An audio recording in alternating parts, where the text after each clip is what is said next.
12 o'clock midnight. Mason, your essay is due in 10 minutes.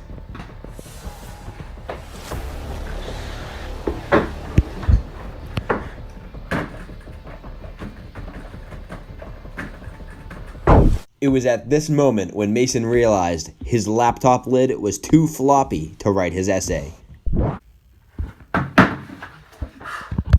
1 minute, 37 seconds later.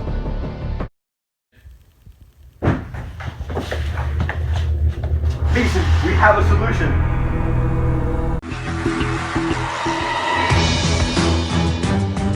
Next into the tank is Colin Mello and Mason Simeone.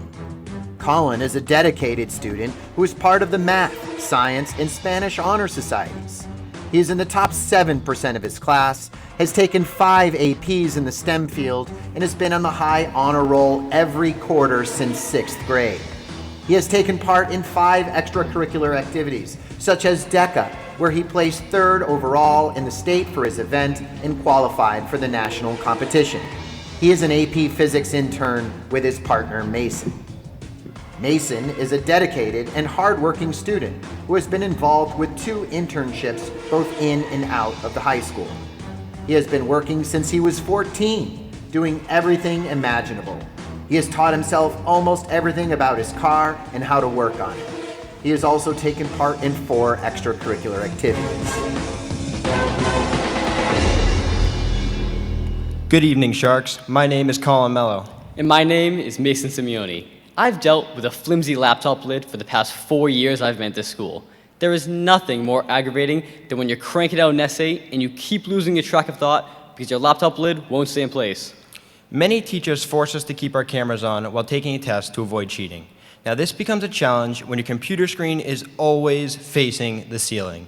Your face is never in the displayed video, and teachers start to get suspicious. So every 5 seconds, we find ourselves adjusting our computer lid just to have it fall back down again. These computers are 8 years old, and they've been used pretty much every day. We are the second group of kids to get these computers. This means that another group of teenagers use these computers for 4 years before we even got them. This causes the factory hinge to become very weak. Although these computers are very nice, they've been used and abused by teenagers, and the longer this goes on, the worse the hinge becomes. The school does not replace this because they don't see it as a detrimental issue, such as complete display failure. But as we know, using these laptops is hindering to our work. The problem's only going to get worse, too. Kids are now being given computers at a younger age than ever. My 9-year-old brother has been given the responsibility of taking care of his own laptop. I think you can agree that these expectations of being respectful and responsible towards these expensive pieces of equipment are unrealistic for a 3rd grader. Now, as students, we're using these laptops much differently than the regular office worker would. We constantly find ourselves throwing them into our backpacks and into our cars, having them withstand the full force of elements from sports equipment to New England winters. We talked to a group of our friends, and we found that on the average day of a high school student, we open and close our laptops about 25 times a day. It is all this additional wear that is causing our computer hinges to weaken at an accelerated rate. We surveyed 50 people from our high school, and we found that actually 48% of these people have this flimsy lid problem. And about 97% of these people would rather pay for a cheap fix opposed to getting the problem professionally fixed at full price. According to LaptopMD.com, having this fixed professionally will cost upwards of $150 and $200 for this specific computer. You can buy a GoPro camera for that amount of money. Now, who wants to spend that much on a hinge when you can buy a simple solution for just $5? Our solution is the Stickstand. It is a stand that uses an adhesive to stick to the back of your laptop screen and a grippy substance on the bottom that attaches to the surface of a table to be able to adjust to different heights. Now, Sharks, if you look at your table, you can see our working prototype. You're able to see that our solution is designed with the ease of use in mind. It is a simple 1-minute install. Simply open your laptop, unfold the Stickstand, and you are ready to go. Our vision for this is to mass produce it to get our cost per units down. Then we can branch off and make different variations of Stickstand, such as different colors or some with attachments, like a small pencil holder or a notepad. We can also market this to companies by putting their logo on them. To bring our idea to the next level, we are looking for $150 to cover the experimentation costs of using different materials to test the durability of the Stickstand. Our goal is to make this solution affordable yet reliable by testing a variety of different materials. Come on, Sharks. Stand by us with Stickstand.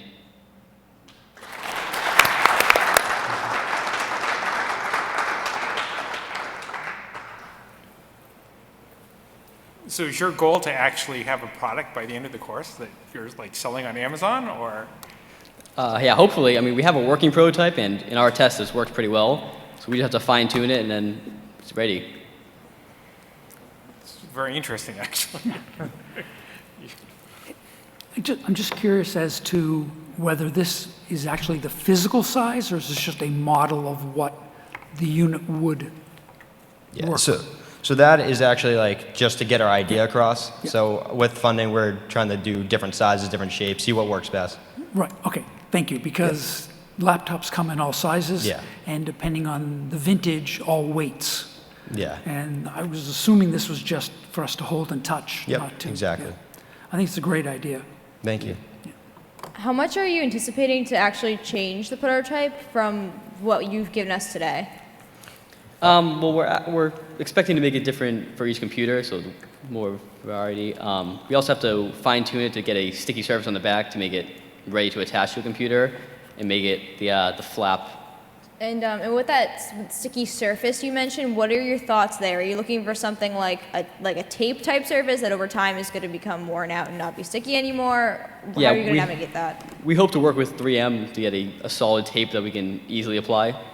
I also have a connection with the Flex Seal glue factory. I also have some strings there that hoping maybe something will work out if 3M doesn't work. So from my perspective, this is a pretty niche product because I was probably the one doing the abusing of the laptop, and now you got to pick up the pieces. How do you plan to bring this to market to the appropriate users so that it doesn't just get lost and people just don't pass it in the store or wherever you plan to sell this? Yeah, we hope to use social media basically. So show them a little video of it working, and then most people that see it, if they have that problem, they're going to immediately think that would benefit them and buy it. And what's your anticipated initial production volume? How many of these do you plan to sell and make the first time? And what would your return on investment be for one of these? So we were thinking maybe first round, once we get an actual prototype down, maybe like 200 to 300 of them just to maybe test it within our school. And we were thinking about making the actual, if we're hoping to make that price of that prototype around 25 cents, and we're going to sell it for $5. We would give a good amount of them out to the people in the school for free to get testing going and see how they like it, and then maybe word of mouth gets around and other people peel it. I assume at some point you're going to transition from 3D printing it to getting a mold-made injection molding. Yep. Yeah. Mm-hmm. We also got to test different materials and see which works best. And have you gotten these into the hands of some students at WHS? We have not. It's a little difficult to 3D print being out of school half the time now, so we're still working on production right now, but we hope to. So that's approximately $1,000 that you plan to make off your first batch alone, which is for that amount of volume and price and cost of production, pretty impressive. Do you plan to conduct a advertising campaign with a portion of this, and how would you fund that? Yeah, I think that sounds like a great idea. We'd probably take a portion of that and put it into maybe making posters, putting them up around school areas, because a lot of schools are now implementing these computers, obviously with this remote learning climate. You know, this is a sort of thing that would be a classic Kickstarter campaign that you could fund it. If you didn't get funded here, you could fund it outside that way. And that's an interesting way of assessing a market, although the people who are on Kickstarter do not always turn into a real market. You know, there are some people out there that just are into Kickstarter and wouldn't actually buy the product if they saw it on Amazon or something like that. But you might consider that as a way of validating the market.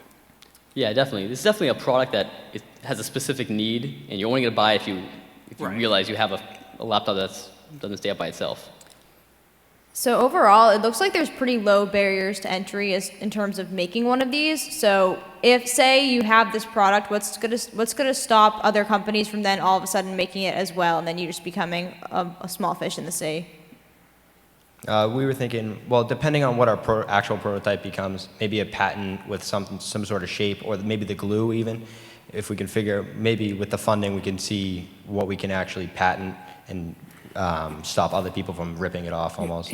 Right, so if you're going to go for the patent, which I would strongly recommend, and hopefully the school's listening to this, you'd want to do it on the concept of the use of it, not the design. Okay. Because otherwise people could change the design and get the same function. So it's the function of being used as a stand to help, keep a laptop, whatever, screen upright. Thank you. We really appreciate it. Forget about the glue, forget about this, because otherwise they'll design around you. Yeah. Just because they'll change where the hinge is, or they'll mount it on the bottom of the laptop instead of on the back. Yeah. Thank you. We really appreciate Yeah. that advice. In this case, it's really a utility patent, not a design patent. Okay. Yeah, in general, you want a patent to start broad, and if you have troubles, you can narrow it. Okay. Thank you. Do you think it's feasible to fully automate the production of this product on your first run, or would you require some degree of hand-holding in the manufacture? To start off, we hope to reach out to a 3D printer, like a wide bread thing, so they can mass produce it for us, or not mass produce, but in our numbers, so we are out of the factory production. So yes, to answer your question, we would try to automate that. There is a company in Salem that can 3D print you a mold, fairly reasonably priced. Yeah, you can also get soft aluminum tools that are good for a few hundred to a few thousand, and they're relatively inexpensive these days. They're more than $150, but they're a few $1,000s, and you could actually produce these in the actual plastic. The problem with 3D printing is it's typically not as structural as a truly molded device. Thank you. I feel pretty good. I think we did really well. Yeah, I'm surprised by how much they liked it. I feel like our pitch went exactly as planned. There was really no hiccups there, and our questions were easy enough that we can answer and helpful. Yeah, they actually gave us a lot of advice on how to make the product better and everything like that. I feel like now we're just ready to actually start making them, producing them, and get them out there. Yeah, and hopefully make a profit. All right, guys. So great pitch, and thanks so much for making our nice little prototype. I thought that the prototype, given that you guys are pretty far along into the concept of it, was very useful.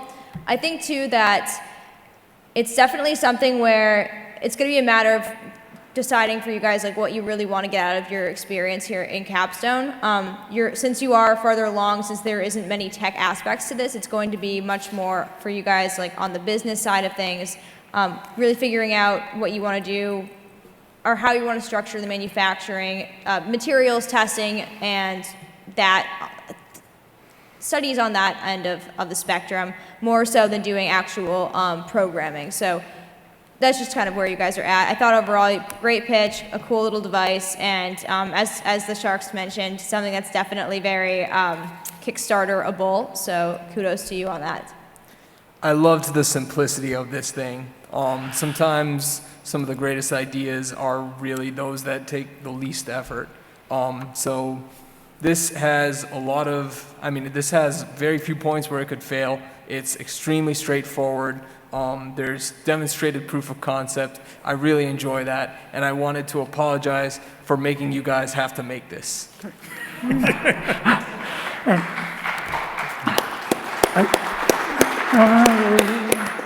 I just wanted to add that it's so rare that we see, and please don't be offended by this, such a non-technical product. And yet it serves such a huge purpose. Because, as we all know, the hinges do over time wear down, and you're solving a problem that at some point in time anyone with a laptop runs into. And you're doing it, again, don't be offended, in a very non-technical way, which is wonderful.